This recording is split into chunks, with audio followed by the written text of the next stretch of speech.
Hello, bazooka എന്ന ചിത്രത്തിൻ്റെ 7-ാം ദിവസത്തെ ബോക്സ് ഓഫീസ് കളക്ഷൻ റിപ്പോർട്ടാണ് ഇന്നൊരു വീഡിയോ ഭാഗത്ത്.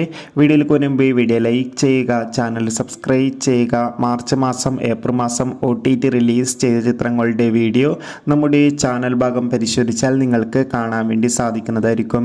മമ്മൂട്ടി, ഷേമുട്ടൻ ചാക്കോ, ദിവ്യ പിള്ളെ എന്നൊക്കെ പ്രധാന കഥാപാത്രങ്ങളായി ഏപ്രിൽ 10-ാം തീയതി റിലീസിനെത്തിയ ചിത്രമായിരുന്നു ബസൂക്ക.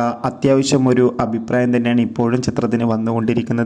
അതുകൊണ്ട് തന്നെ ഏവരുമേറെ ആകാംക്ഷയോടെയാണ് ബസൂക്ക എന്ന ചിത്രത്തിൻ്റെ കളക്ഷൻ റിപ്പോർട്ടൊക്കെ അറിയാൻ വേണ്ടി കാത്തിരുന്നത്. ഫൈനലി ചിത്രത്തിൻ്റെ 7-ാം ദിവസത്തെ ഏറ്റവും പുതിയ ബോക്സ് ഓഫീസ് കളക്ഷൻ റിപ്പോർട്ടൊക്കെ പുറത്തുവന്നിരിക്കുകയാണ്.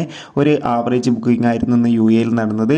അതുകൊണ്ട് തന്നെ 50 ലക്ഷത്തിൻ്റെ അടുത്ത് വരെ ഒന്നും കളക്ഷൻ നേടിയെടുക്കാൻ വേണ്ടി സാധിക്കുമെന്നാണ് ട്രാക്കിംഗ് റിപ്പോർട്ടുകൾ സൂചിപ്പിക്കുന്നത്. എന്നാലും ബസൂക്ക എന്ന ചിത്രത്തിൻ്റെ കൂടുതൽ ബോക്സ് ഓഫീസ് കളക്ഷൻ റിപ്പോർട്ടിനായി കാത്തിരിക്കാം. ചിത്രം കണ്ടവരുടെ അഭിപ്രായം തീർച്ചയായും കമൻറ്റ് ബോക്സിൽ